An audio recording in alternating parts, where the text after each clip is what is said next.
ಶರಣರ ಸಾಹಿತ್ಯವನ್ನ ಮಾತಾಡಬೇಕಾದ್ರೆ ನಾವು ಯಾವಾಗಲೂ ಕಾಯಕದ ಬಗ್ಗೆ ಬಹಳ ಮಾತಾಡ್ತೇವೆ. ಕಾಯಕ ಅಂತ. ಕಾಯಕದ ಅರ್ಥ ನಮಗೆ ಗೊತ್ತೇ ಇಲ್ಲ. ಬೇಸಿಕಲಿ ಹೆಚ್ಚಿನ ಕಾಯಕದ ಅರ್ಥ ಗೊತ್ತಿಲ್ಲ. ನಾವು ಮಾಡುವ ಕೆಲಸವನ್ನ ಕಾಯಕ ಅಂದ್ಕೊಂತೀವಿ, ಇಲ್ಲ ನಾವು ಮಾಡುವ ಕರ್ತವ್ಯವನ್ನ ಕಾಯಕ ಅಂದ್ಕೊಳ್ತೇವೆ.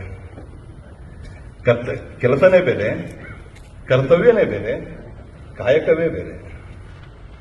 ಉದಾಹರಣೆ, ಒಬ್ಬ ರೈತ ಒಂದು ಎಮ್ಮೆಯನ್ನು ಕಟ್ಟಿರ್ತಾನೆ, ಅದರ ಹಾಲನ್ನ ಕರೀತಾನೆ. ಹಾಲನ್ನ ಕರೆದು ಅದು ಸ್ವಲ್ಪ ನೀರು ಮಿಕ್ಸ್ ಮಾಡಿ ಯಾರಿಗೋ ಮಾರ್ತಾನೆ. ಅವನಿಗೆ ಬೇಕಾದ ಸಮಯಕ್ಕೆ, ಅಂದ್ರೆ ನಿರ್ದಿಷ್ಟ ಗೊತ್ತು ಗುರಿ ಇಲ್ಲದೆ ಅವನ ಸಮಯಕ್ಕೆ ಏನೋ ಮಾಡಬೇಕಲ್ಲ ಅಂತ ಒಂದು ಜವಾಬ್ದಾರಿ ಇಲ್ಲದೆ ಮಾಡ್ತಾನಲ್ಲ, ಹಾಲನ್ನ ಮಾರಿ ಹಣವನ್ನು ತೆಗೆದು ಜೀವನ ಮಾಡ್ತಾನಲ್ಲ, ಅದು ಕೆಲಸ ಅಂತ. ಕರ್ತವ್ಯ ಅಂದ್ರೆ ಜವಾಬ್ದಾರಿಯಿಂದ ನೀರನ್ನು ಮಿಕ್ಸ್ ಮಾಡದೆ ಸರಿಯಾದ ಸಮಯಕ್ಕೆ ಯಾರಿಗೂ ಸಮಸ್ಯೆ ಇಲ್ಲದ ಹಾಗೆ ಹಾಲನ್ನ ಮಾರಿ ಅದರಿಂದ ಬಂದ ಹಣವನ್ನ ಇಟ್ಕೊಂಡು ಜೀವನ ಮಾಡೋದು ಕರ್ತವ್ಯ ವಿತ್ ರೆಸ್ಪಾನ್ಸಿಬಿಲಿಟಿ. ಕಾಯಕ ಅಂತ ಹೇಳಿದ್ರೆ ಸರಿಯಾದ ಸಮಯಕ್ಕೆ ಯಾವ ಆಶೆಗಳಿಲ್ಲದೆ ಯಾವುದನ್ನು ಮಿಕ್ಸ್ ಮಾಡದೆ ಹಾಲನ್ನ ಸರಿಯಾದ ಸಮಯಕ್ಕೆ ಜವಾಬ್ದಾರಿಯಿಂದ ಇನ್ನೊಬ್ಬರಿಗೆ ಮಾರಿ ಬಂದ ಹಣದಲ್ಲಿ ತನಗೆಷ್ಟು ಬೇಕೋ ಅಷ್ಟನ್ನು ಇಟ್ಕೊಂಡು ಮಿಕ್ಕಿದ್ದನ್ನ ಸಮಾಜ ಸೇವೆಗೆ ದಾಸೋಹ ಮಾಡತಕ್ಕಂತಹ ಮನಸ್ಥಿತಿಯನ್ನ ಕಾಯಕ ಅಂತ ಹೇಳ್ತೀವಿ. ನಾವೆಲ್ಲ ಇವತ್ತು ಕೆಲಸ ಮಾಡ್ತಾ ಇದ್ದೇವೆ, ಇಲ್ಲ ಸ್ವಲ್ಪ ಮೀರಿದ್ರೆ ಕರ್ತವ್ಯ ಮಾಡ್ತಾ ಇದ್ದೀವಿ ಅಷ್ಟೇ. ಕಾಯಕ ನಾವ್ಯಾರೋ ಮಾಡ್ತಾ ಇಲ್ಲ. ಶರಣ ಸಾಹಿತ್ಯ ನಿಂತಿರೋದು 3 ತಳಹದಿ ಮೇಲೆ. ಒಂದು ಅರಿವು, ಮತ್ತೊಂದು ದಾಸೋಹ, ಮತ್ತೊಂದು ಕಾಯಕ. ಈ 3 ಮೇಲೆ ಶರಣರೆಲ್ಲರೂ ಹೇಳಿದ್ದಾರೆ. 1,96,000 ಜನ ಶರಣರಲ್ಲಿ, 770 ಜನ ವಚನಕಾರರಲ್ಲಿ, 53 ಜನ ವಚನಕಾರ್ತಿಯರಲ್ಲಿ, 13 ಜನ ಪುಣ್ಯಸ್ತ್ರೀಗಳಲ್ಲಿ, 13 ಜನ ಪುಣ್ಯಸ್ತ್ರೀಗಳು. ಹೆಚ್ಚಿನ ಜನಕ್ಕೆ ಇಲ್ಲಿ ಹಲವಾರು ಜನ ಗೊತ್ತಿದ್ದಿರಬಹುದು, ನಾನಿಲ್ಲ ಅಂತ ಹೇಳೋದಿಲ್ಲ. ಪುಣ್ಯಸ್ತ್ರೀಗೆ ಅಂದ್ರೆ ಏನು ಅಂತಲೇ ನಮಗೆ ಗೊತ್ತಿಲ್ಲ. ಬೇಸಿಕಲಿ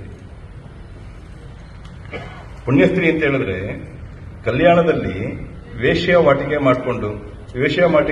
ವೇಶ್ಯಾವಾಟಿಕೆಯನ್ನು ಮಾಡಿಕೊಂಡಿದ್ದಂತಹ 12,000 ಜನ ವೇಶ್ಯೆಯರನ್ನ, ಅಂದ್ರೆ ಪಲ್ಲಾಂಗಿಯರನ್ನ ಲಿಂಗಪ್ರಸಾದನ ಮಾಡಿ ಅವರನ್ನ ಪುಣ್ಯಾಂಗಿಯರನ್ನಾಗಿ ಮಾಡಿ ಅವರಿಗೆ ಲಿಂಗವನ್ನ ಕಟ್ಟಿ ಶರಣರಿಗೆ ಮದುವೆಯನ್ನ ಮಾಡಿಸಿ ಅವ್ರನ್ನ ವೇಶ್ಯರು ಅನ್ನಬಾರ್ದು ಅನ್ನೋ ಒಂದೇ ಉದ್ದೇಶಕ್ಕೆ ಪುಣ್ಯ ಸ್ತ್ರೀ ಅಂತೇಳಿ ಒಂದು ಸ್ತ್ರೀ ಸಮಾನತೆ ಬಗ್ಗೆ ಬದುಕನ್ನ ಕಟ್ಟಿಕೊಟ್ಟ ಬಸವಣ್ಣನ ಆ ಒಂದು ದೃಷ್ಟಿಕೋನ, ಆ ವ್ಯವಸ್ಥೆ ನಮ್ಗೆಲ್ಲರಿಗೂ ದಾರಿದೀಪ ಆಗಿದೆ. ಹೆಣ್ಣಿನ ಬಗ್ಗೆ ಬರೀತಾರೆ, ಸಿದ್ದರಾಮೇಶ್ವರ ಬರೀತಾರೆ, ಹೆಣ್ಣು ಹೆಣ್ಣಲ್ಲ, ಹೆಣ್ಣು ರಕ್ಕಸಿಯಲ್ಲ, ಹೆಣ್ಣು ಪರಮ ಕಪಿಲ ಸಿದ್ಧನಾಥ ಅಂತ ಹೇಳಿ ಬರೀತಾರೆ. ಗೊಗ್ಗವೆಯನ್ನ ಒಂದು ಪುಣ್ಯಸ್ತ್ರೀ ಗೊಗ್ಗವೆ ಅಂತ ಹೇಳಿ ಒಬ್ರು ವಚನಕಾರ್ತಿ ಬರೀತಾಳೆ. ಮೊಲೆ ಮೂಡಿ ಬಂದರೆ ಹೆಣ್ಣೆಂಬುವರು, ಮೀಸಕಾಸಿ ಮೂಡಿ ಬಂದರೆ ಗಂಡೆಂಬುವರು, ಇವೆರಡನ್ನು ಮೀರಿದ ಉಭಯಜ್ಞಾನ ಹೆಣ್ಣೋ ಗಂಡೋ ನೀನೇ ಹೇಳೋ ಗುಮ್ಮೇಶ್ವರ ಅಂತ ಹೇಳಿ ಬರೀತಾರೆ. ಎಂತ ಸಮಾನತೆ, ಅತ್ಯದ್ಭುತ. ಇನ್ನೊಮ್ಮೆ ನಾನು ಬಂದು ಮಾತಾಡ್ತೇನೆ ಕಟ್ಟಕಡೆಯದಾಗಿ ಅಲ್ಲಮನ ಒಂದು ವಚನವನ್ನ ಹೇಳಿ ನಾನು ಮಾತು ಮುಗಿಸ್ತೇನೆ. ಇನ್ನೊಮ್ಮೆ ಫ್ರೀಯಾಗಿ ಒಂದಿನದ ಬೇಕಾದ್ರೂ ಪ್ರವಚನೆ ಮಾಡ್ತೇನೆ. ಈ ಸಾಹೇಬರಿಗೂ ಸಹ ಸಮಯ ಇಲ್ಲ, ನನಗೂ ಸಹ ಸಮಯ ಇಲ್ಲ. ನಾನು ಆಕ್ಚುಲಿ ಒಂದು ತುಮಕೂರು ಕೋರ್ಟ್ಗೆ ಹೋಗ್ಬೇಕು, ಎಲ್ಲರ ಒತ್ತಾಸೆಗೆ ಬಂದಿದ್ದಷ್ಟನ್ನೇ. ಲಾಸ್ಟ್ ಒಂದು ವಚನ ಹೇಳಿ, ಅಲ್ಲಮನ ಪರ್ಬನ ಒಂದು ವಚನ ಹೇಳಿ ಸದ್ಯಕ್ಕೆ ಮುಗಿಸ್ತೇನೆ. ಇನ್ನೊಮ್ಮೆ ಬರ್ತೇನೆ. ಅಲ್ಲಮ ಹೇಳ್ತಾನೆ, ತನುವ ತೋಂಟವ ಮಾಡಿ ಮನವ ಗುದ್ದಲಿ ಮಾಡಿ ಬಗೆದು ಬಿಡಿಸಿದರಯ್ಯ ಭವದ ಭ್ರಾಂತಿಯ ಬೇರುಗಳ, ಸಂಸಾರವೆಂಬ ಹೆಂಟೆಗಳ ಒಡೆದು ಬಿತ್ತಿದರಯ್ಯ ಬ್ರಹ್ಮದ ಬೀಜವ, ಅಖಂಡ ಮಂಡಲವೆಂಬ ಬಾವಿ ಪವನವೇ ರಾಟಾಳ ಸುಷಮ್ನಾಳದಿಂದ ಉದಕವನೆರೆದು ಸಾಗಿ ಸಲಹೆದರಯ್ಯ, ಬಸವಗಳೈವರು ಬಂದು ಬೆಳೆಗಳ ಹಾಳು ಗಿಡದಿಯರೆಂದು ಸ್ಮೃತಿ ಸ್ಮರಣೆ ಸೈರಣೆಯಿಂದ ಜಾಗರವೆಂದು ಸಸಿಗಳ ಸಾಕಿ ಸಲಹಿದನಯ್ಯ ಗುಹೇಶ್ವರ. ನಮಸ್ಕಾರ. Thank you. ಧನ್ಯವಾದಗಳು. ಈಗ ಬಸವ ಕೇಂದ್ರದ ವತಿಯಿಂದ ರವೀಶ್ ಅವರಿಗೆ ಕಿರು ಸನ್ಮಾನ, ಗೌರವ ಸನ್ಮಾನವನ್ನ ನಡೆಸಿಕೊಡ್ಬೇಕಂತೇಳಿ ಪದಾಧಿಕಾರಿಗಳಿಗೆ ನಾನು ಕೋರ್ತೇನೆ. ಆಯುಕ್ತರು ಕೈ ಜೋಡಿಸಬೇಕಾಗಿದೆ, ಅವರಲ್ಲಿ ವಿನಂತಿ.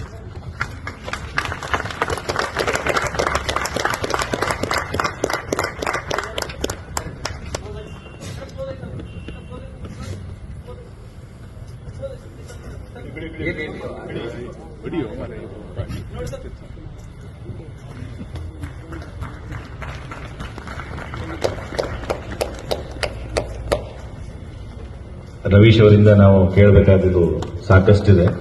ಇನ್ನೊಮ್ಮೆ ಬರ್ತೀನಿ ಅಂತ ಹೇಳಿದ್ದಾರೆ. ಆ ಕಾರ್ಯ ಶೀಘ್ರ ನೆರವೇರಲಿ ಅಂತ ಬಯಸುತ್ತಾ ಈಗ ಕಾರ್ಯಕ್ರಮದ ಮುಖ್ಯ